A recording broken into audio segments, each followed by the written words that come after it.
Do you feel resentment in your marriage towards your spouse? Now, I generally work with men, but whether you're a man or a woman, this is going to be beneficial for you. If you're feeling resentment in your marriage and you wish to get rid of that resentment so that you can have deeper intimacy, that friendship again, have fun again in your marriage, and ultimately live a good life, because when your marriage and your relationship isn't going good, that is a foundational pillar of your life. It spills into all other areas of your life, your health, your finances, your career, all your other ambitions all get stifled because you're occupied with this resentment, this negativity. So in this video, I'm going to share with you what you can do about that resentment and ultimately how to love your spouse again.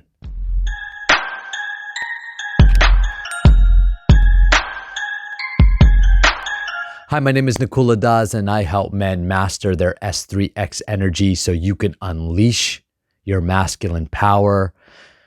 Go take the free ejaculation control guide. It is the starting point of being able to master your own energy, being able to show up in your marriage in a different way, and ultimately being able to control yourself and therefore the amount of intimacy and love that you can bring to your marriage. If you're feeling resentment in your marriage or your long-term relationship, then the first thing that needs to happen is forgiveness. Forgiveness is a difficult thing for a lot of us because we're filled with a lot of pride, right? So if you notice that you have trouble saying, I'm sorry, if you have trouble admitting that, yes, you messed up, if you're always justifying your mistakes and excuses, then that's a symptom of pride. And so, if you know the 7 deadly sins, pride being one of them. So pride is something that we all have to get over and we have to work at.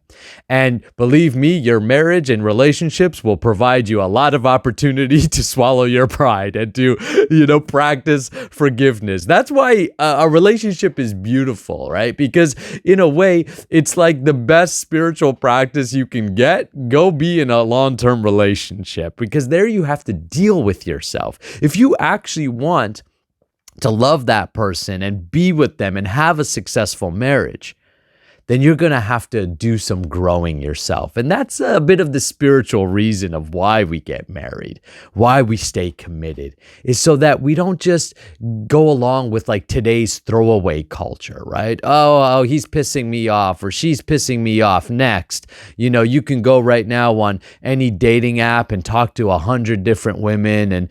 But even women are starting to exit. There's been new studies, actually, I just learned that women are starting to exit these dating apps.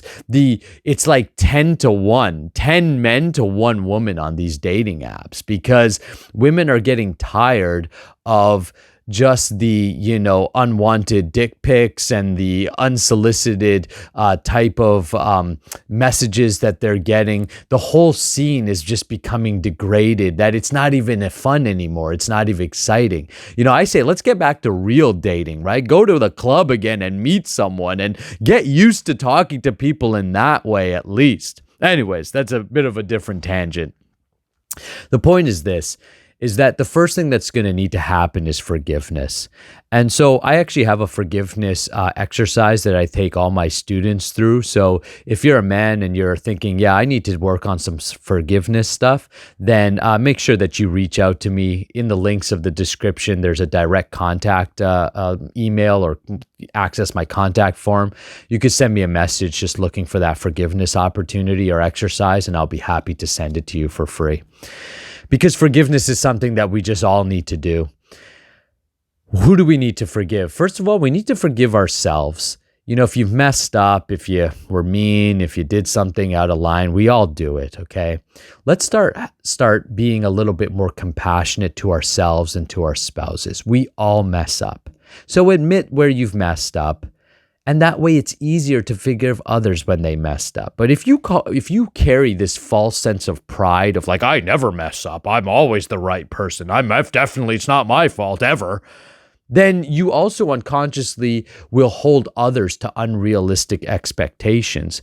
And that gives us to the point, or brings us to the point of expectation. What kind of expectations do you have? If you have resentment, it's because you have expectations that aren't being met. Well, so many marriages have expectations that are unspoken.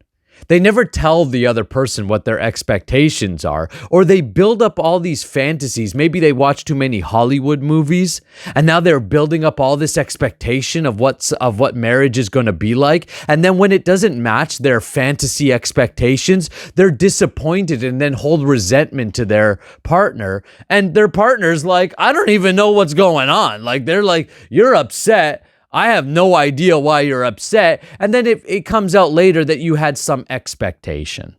So if you have an expectation, don't expect your partner to be a mind reader. Say what your expectations are. You have to know what you want in life and say what you want. Don't be a person that's like, I don't know what I want, but everything you do is not what I want.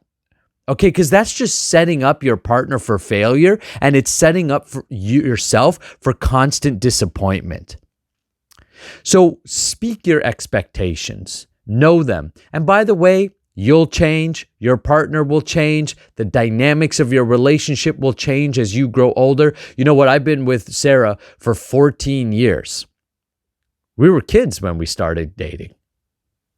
In a way, we still think we're kids, but we're not kids anymore. And guess what? Things have changed. I've changed, she's changed, expectations have changed.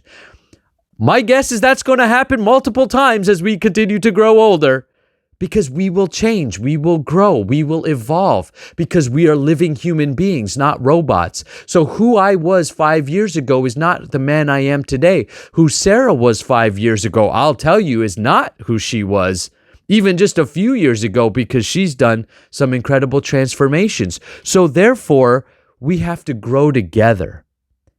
That takes love. That takes commitment. That takes being willing to say, you know what? I'm willing to change with you. I'm willing to meet new expectations. You guys have to communicate well, because if that's not happening, then definitely there's going to be resentment. As men, a lot of us feel resentment towards our women in our S3X lives, in the bedroom, because we have generally very high drives for S3X. Now, women do too, but they're a little bit different in the way that they get turned on. Me and you, we just see like some cleavage and we're good to go, right? She wears that nice pair of pants where her booty's showing nice and we're like, yep, I'm in, We're very visually stimulated. So a woman just has to kind of present herself in a certain way and we're like, I'm good to go. Women are not like that. Women need to feel provided for, protected. Their turn-ons are much more subtle. They're looking for things that are much more subtle.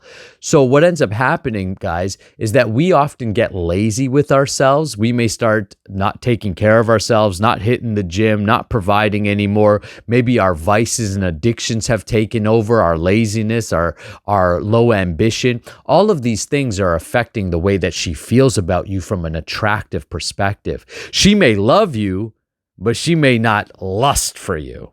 And then we often resent that, because one of the things that we as men, we get turned on. You know how you feel. Like, you get a woman who looks at you and you can tell that she's like looking at you, right? She's like biting her lip a little bit. She's flicking her hair. She's giving you those subtle signs that she's turned on by you. You know how you feel. You're like, yeah, woo. That's it. I'm the man, right? You know it. Every guy knows it. I mean, if I think back of my life and think, who are the women that stick out the most? It's often not even the hottest women I've seen. It's the women who have shown that they are interested in me, that they are lusty for me.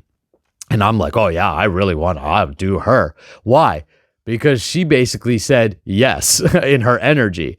So we're different than women, and we have to understand those differences. And as men, it's super important that we stay on track, that we don't allow women to throw us off of doing our duty. Pornography and Instagram models and all that, you got to drop all that so that you can be a focused man, a powerhouse man. You can be a great provider, protector, producer.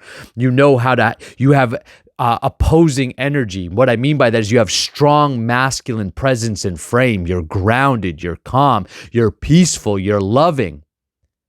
Because when you are peaceful and loving, but yet You have power. You're willing to stand up when it's time to stand up. You're willing to fight when it's time to fight. You're willing to set boundaries. It's super attractive. So as men, we have to, it's a dynamic that's interesting as men that we're in. We want women to lust for us. And the more we become solid men, the more women will lust for us. Like the more we'll just have, like, the girls at the gym will just start looking at you. You'll be at the restaurant and notice that the women are attracted to you. And yet at the same time, you have to not fall into the trap of that. So the more power you become, the more attractive you become, and yet the more responsible you have to become with that power. That takes training. That takes mentorship. That generally takes having strong men around you to hold your standards high. And that's what I do for my students. That's what I do for the men that I work with. And that's what my mentors do for me. Shift your focus in your relationship to what you do like. This is having an attitude of gratitude. It's so easy to nitpick. Stop nitpicking at her. Stop. Oh, she doesn't do this and she doesn't do that and she doesn't do this and she doesn't do that. And if you're a woman watching this, same thing. Stop nitpicking and start to get into a focus of what does she bring to the table? What is she good at? What is she adding to my life? Start to show gratitude towards that. Stop comparing her to other women. She's not another woman. We're all individuals. You don't want to be compared to another man, right? I'm never going to live up to a 6-foot blonde hair dude. I just won't. So if I hear, if Sarah said to me, yeah, I just really wish you were taller. I always wish you were taller. I really want a tall man. That's going to play on me because I'm like, I'll never be a tall man. If you are comparing your woman to another woman, then she's going to feel insecure because she's like, well, I'll never be that. You have to love your woman as she is, because isn't that what we want? I want to be loved for who I am, not for who I'm not. That's what she wants. So get into that spirit of focusing on what she does bring to the table. What are her assets? Yes, physically, emotionally, mentally, spiritually, everything. What does she bring to the table? What gifts does she have? Can you recognize the greatness in her? That's your job. Now, how do you get to that point? I'm going to give you an exercise you can do, and you don't even have to tell her you're doing it. And again, if you're a woman watching this, you can do this as well for your man. You don't have to tell him that you're doing it. It's really cool. What you do is just keep a small journal, and every single day, write down things that you're grateful for about them. Well, I'm really great that she wore that dress that I liked. I'm really great that she put on that perfume that just gets me going. I'm really great that she's exercising and taking care of herself. I'm really great that she cleaned the house today. I'm really grateful that she, gave me a nice massage or told me that she loved me or gave me that kiss. I'm really grateful for the show that we watched together. I'm really grateful for that, that thing that she does in the bedroom that I really like. I'm really grateful for the way that she takes care of my kids or my cats or my animals, right? I'm really grateful for maybe if she's working. I'm grateful for the money that she's bringing in. I'm grateful. Wow, there's so much. I can give you an endless list of things I'm grateful for because I've done this exercise and it's helped me shift my focus from nitpicking on the lack to getting into a mind of gratitude, an attitude of gratitude and seeing the abundance. And by the way, you can do this with every relationship. If you have a business team, if you have a team that works with you, do it for them. If you've got friends, do it for them. Your mother, your father, everybody, the world at large, anybody that you're holding resentment towards. Start showing gratitude towards them. And it's amazing what happens. What you bless, blesses you. What you serve, serves you. What you see the best in, sees the best in you.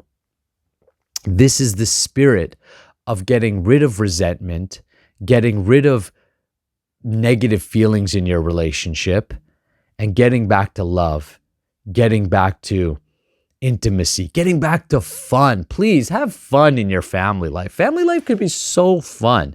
We're told this lie by society that what fun is getting drunk on the weekend and going to the clubs and picking up girls. And I've done that. I mean, my whole 20s was all about that, right? It's like, it's so dry. We all know it's so like empty. Afterwards, everybody just feels empty because that's not, while it might satisfy the body and there is some fun there, as soon as it's over, it's empty.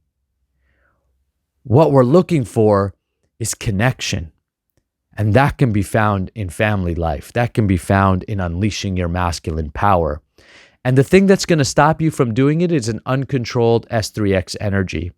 If you're masturbating, if you're watching pornography, if you're scrolling through Instagram girls, and that's programming you to want those girls instead of your own wife, it's programming you to see, all of that stuff is filtered and it's so fake. You're literally saying what I want is something fake, which is unfulfilling, instead of something real and fulfilling, which is creating memories and a good life and a good heart and just an awesome experience of what this life has to offer. That's what you're giving up. There's a trade-off for everything. So when you're going down that rabbit hole, you're giving up something meaningful, something great, something everlasting, something that when you're on your deathbed, you think you're on your deathbed and you're going to be like, wow, I'm really glad I just spent my time scrolling through 100 Instagram models. Or you're going to think, man, I'm really grateful I spent as much time as I could with the people I loved, that I had a wonderful relationship, that I grew, I contributed, I gave kids a new life, a good life. I gave animals a good life. I gave the society something beneficial. That's what you're going to care about. So put that at the forefront.